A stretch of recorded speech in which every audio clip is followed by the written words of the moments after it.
കേരളത്തിൽ നിയമവാഴ്ച സമ്പൂർണ്ണമായിട്ടും തകർന്നിരിക്കുകയാണ് എന്ന് പറഞ്ഞാൽ ആ പറയുന്നവരെ കുറ്റപ്പെടുത്താനാകില്ല.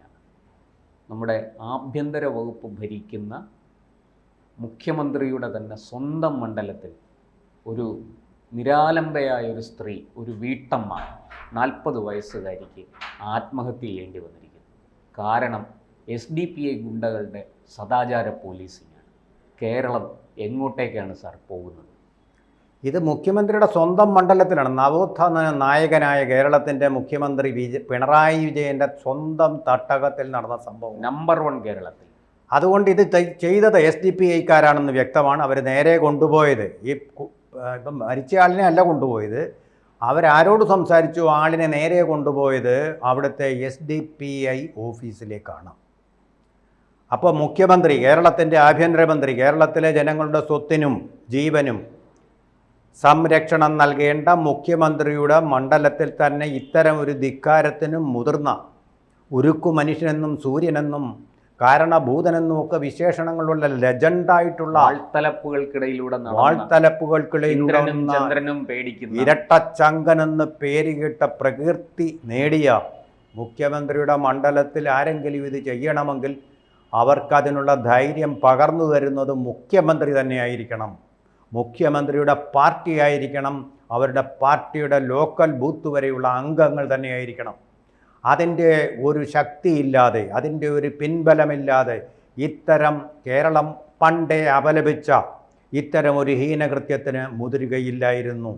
ആണും പെണ്ണും തമ്മിൽ സംസാരിച്ചാൽ അതെല്ലാം അവിഹിതമാണെന്ന് കരുതുന്ന ഒരു യാഥാസ്ഥിതിക ബോധത്തിൻ്റെ ഉത്പന്നമാണ് അവരുടെ ഈ പ്രവൃത്തി എന്നുള്ള കാര്യത്തിൽ സംശയമൊന്നുമില്ല.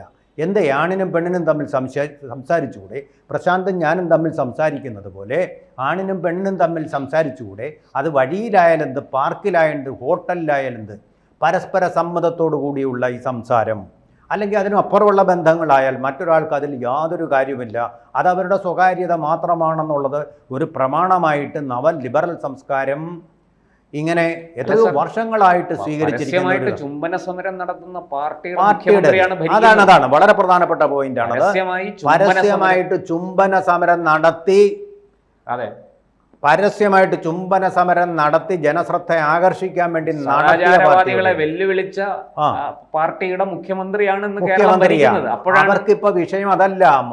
ഗവർണറുടെ, ബഹുമാനപ്പെട്ട ഗവർണർ, അദ്ദേഹത്തിൻ്റെ ഒരു ദേശീയ ബോധം കൊണ്ട് വെച്ച ഒരു പടം അവിടെ നിന്ന് മാറ്റണമെന്നുള്ള ഒരു പടം, ജീവനില്ലാത്ത ഒരു പടത്തെ മാറ്റുന്നതാണ് അവർക്ക് കൂടുതൽ ശ്രദ്ധ നൽകുന്ന വിഷയം. ജീവനുള്ള ഒരു പെൺകുട്ടിയല്ല, യുവതി, അതുമല്ല, 40 വയസ്സുള്ള ഒരു അമ്മ മനം നൊന്ത് ആത്മഹത്യ ചെയ്തത്, മുഖ്യമന്ത്രിയുടെ മണ്ഡലത്തിൽ തന്നെ അത് സംഭവിച്ചത് അവർക്കൊരു വിഷയമേ അല്ല. അവർ ചർച്ച ചെയ്യുന്നതേ ഇല്ല, മാധ്യമങ്ങൾക്കും വിഷയമല്ല. എന്തുകൊണ്ടെന്നാൽ അതിൻ്റെ പിന്നിൽ പ്രവർത്തിച്ചിരുന്നത് SDPIക്കാരാണ്. അവർക്ക് എന്തും ചെയ്യാം. SDPIക്കാർ മുമ്പും സദാചാര പോലീസിംഗിൽ നിരവധി ആരോപണങ്ങളും പരാതികളും അവർക്കെതിരെ ഉയർന്നതാണ്.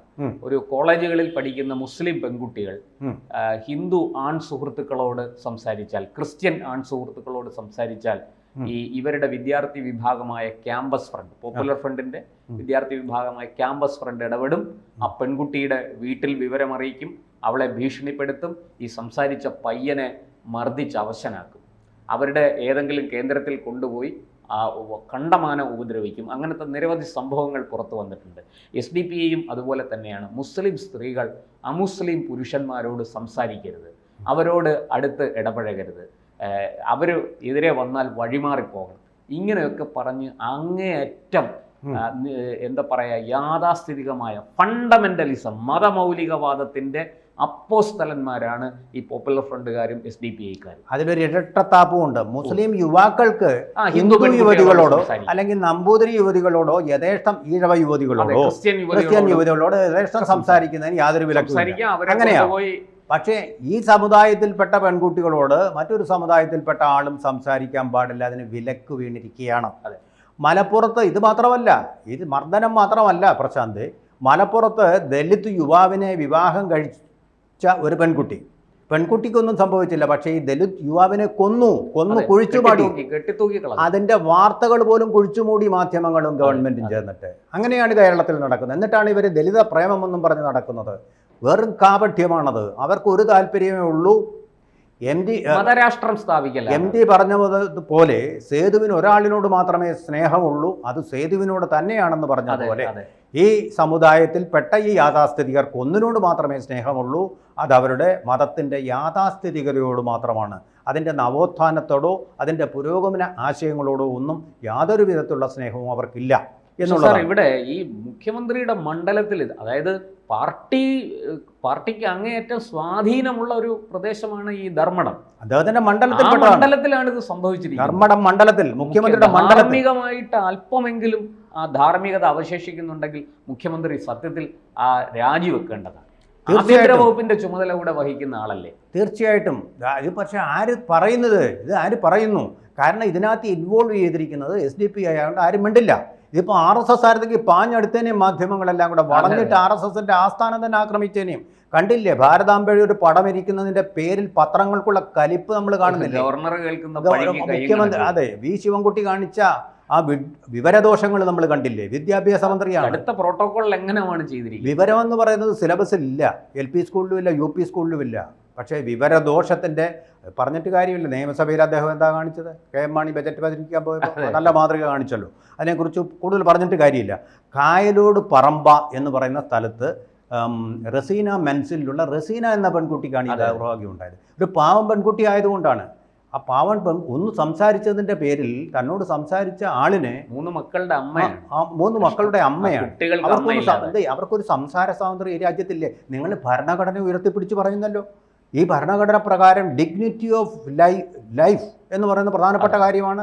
അവർക്ക് അതുപോലെ തന്നെ അവർക്ക് സംസാരിക്കാനുള്ള സ്വാതന്ത്ര്യം ഭരണഘടനയുടെ 19(1)(a) പ്രദാനം ചെയ്യുന്നുണ്ട്. അഭിപ്രായ സ്വാതന്ത്ര്യം, ആരോട് സംസാരിക്കണമെന്ന് തീരുമാനിക്കാനുള്ള അവകാശം റസീനയ്ക്ക് മാത്രമാണ്. അല്ല SDP ബ്രാഞ്ച് ഓഫീസിനോ അല്ലെങ്കിൽ ജില്ലാ കമ്മിറ്റി ഓഫീസിനോ താലൂക്ക് ഓഫീസിനോ അല്ല. ഇത് ഇറാനല്ല, ഇത് ഇന്ത്യയാണ്. ഇവിടെ മതഭരണമല്ല. അത് മാത്രമല്ല, ഇവരുടെ ആൺസുഹൃത്തിനെ കൊണ്ടുപോയി മർദ്ദിച്ച് അവശനാക്കി മൊബൈലും ടാബും ഒക്കെ പിടിച്ചു വാങ്ങിച്ച് SDP ഓഫീസിൽ കൊണ്ടുപോയി മർദ്ദിച്ചു. അതിനുശേഷം അയാളെ ബന്ധുക്കളെ വിളിച്ചു വരുത്തി, ഈ സ്ത്രീയുടെ ബന്ധുക്കളെയും വിളിച്ചു വരുത്തി. എന്നിട്ടാണ് അയാളെ വിട്ടയച്ചത്. ശരിയത്ത് മോഡൽ വിചാരണ ശരിക്കും അതാണ് സാർ സംഭവിച്ചിരിക്കുന്നത്. അത് മാത്രമല്ല, അതിനുശേഷം സോഷ്യൽ മീഡിയയിലൂടെ ഈ സ്ത്രീയെ കുറിച്ച് വളരെ മോശമായ പ്രചാരണങ്ങൾ, അതിൽ മനംനൊന്താണ് അവർ ആത്മഹത്യ ചെയ്തത്. അതെ, ഈ തട്ടമിട്ട ഒരു സ്ത്രീയാണ് ഇവര്. തട്ടമിട്ട അവരെ കണ്ടാൽ തന്നെ അറിയാം കൃത്യമായ ഒരു മതബോധവും ആചരണവും പാലിക്കുന്ന ഒരു ദുർമാർഗിയായ സ്ത്രീയല്ല. അതെ അതെ, തീർച്ചയായിട്ടും അന്തസ്സോടെ ജീവിക്കുന്ന ഒരു സ്ത്രീയാണ്. അതെ, ശ്വാസം മുട്ടി ജീവിക്കുന്ന ഒരു സ്ത്രീ ആയിരിക്കണം തീർച്ചയായിട്ടും. മതദേഹമായിട്ട് ജീവിക്കേണ്ടി വരുന്ന അതിന് വിധിക്കപ്പെട്ട ഒരു സ്ത്രീ ആയിരിക്കണം തീർച്ചയായിട്ടും. ആ സ്ത്രീയോട് ആ ആൺസുഹൃത്തിൻ്റെ കാര്യങ്ങൾ സോഷ്യൽ മീഡിയയിൽ വ്യാപകമായിട്ടിടുക അല്ലേ? അതല്ലേ ചെയ്തത്? അതിൻ്റെ വേദന കൊണ്ട് ഒരു പക്ഷേ അത് മറ്റു മതത്തിൽപ്പെട്ട ആളായിരിക്കാതെ. അപ്പോൾ അദ്ദേഹത്തെ വിചാരണ ചെയ്തിരിക്കുന്നത് തികച്ചും ശരീഅത്ത് മോഡലിൽ തന്നെയാണ്. ഇവരാരാ വിചാരണ ചെയ്യാൻ, മർദ്ദിക്കാൻ? ട്രംപോ? ഭരണഘടനയ്ക്ക് മേളിലാണോ? അതെ, ഈ ട്രംപിനുള്ളതുപോലെ സവിശേഷമായ ലോക പോലീസിൻ്റെ അധികാരങ്ങൾ ഇവർക്കുണ്ടോ? കേരള പോലീസിൻ്റെ അധികാരങ്ങൾ കൊടുത്തിട്ടുണ്ടോ? നിയമം കയ്യിലെടുക്കാൻ ആരാ സ്വാതന്ത്ര്യം കൊടുത്തത്? മുഖ്യമന്ത്രിയുടെ ഭാഗത്തുനിന്ന് ഇതുവരെ എന്തെങ്കിലും നടപടിയോ ഇതിനെക്കുറിച്ചൊരു പ്രസ്താവനയോ ഉണ്ടായോ? ഇല്ല. RSSനെ പറ്റി പറഞ്ഞപ്പോൾ 45 മിനിറ്റാണല്ലോ മുഖ്യമന്ത്രി വാചാലനായത്. ഇതിനെക്കുറിച്ച് ഒരൊറ്റ മാധ്യമങ്ങൾ പറഞ്ഞിട്ടില്ല. ഒറ്റ മാധ്യമം പോലും പറയത്തില്ല. തനി പക്ഷപാതപരവും വർഗീയവുമായിട്ടാണ് കേരളത്തിലെ മാധ്യമങ്ങൾ പ്രവർത്തിക്കുന്നു എന്നുള്ളതിൻ്റെ ഏറ്റവും തിളങ്ങുന്ന ഉദാഹരണമാണ് ഈ റസീന മൻസിലിലെ റസീനയുടെ മരണം. അവരുടെ ആത്മാവിന് നമ്മൾക്ക് ശാന്തി നേരാം. അതുമാത്രമേ ഇനി ചെയ്യാൻ ബാക്കി. ഒരു നടപടിയും ഉണ്ടാകുമെന്ന് നമ്മൾ പ്രതീക്ഷിക്കേണ്ട കാര്യം. അതാണ് കേരളത്തിൻ്റെ ഇന്നത്തെ അവസ്ഥ. കൂടുതൽ വാർത്തകളും വിശേഷങ്ങളും നിങ്ങളിലേക്ക് എത്താൻ ABC മലയാളം സബ്സ്ക്രൈബ് ചെയ്യുക, ബെൽ ബട്ടണും അമർത്തുക.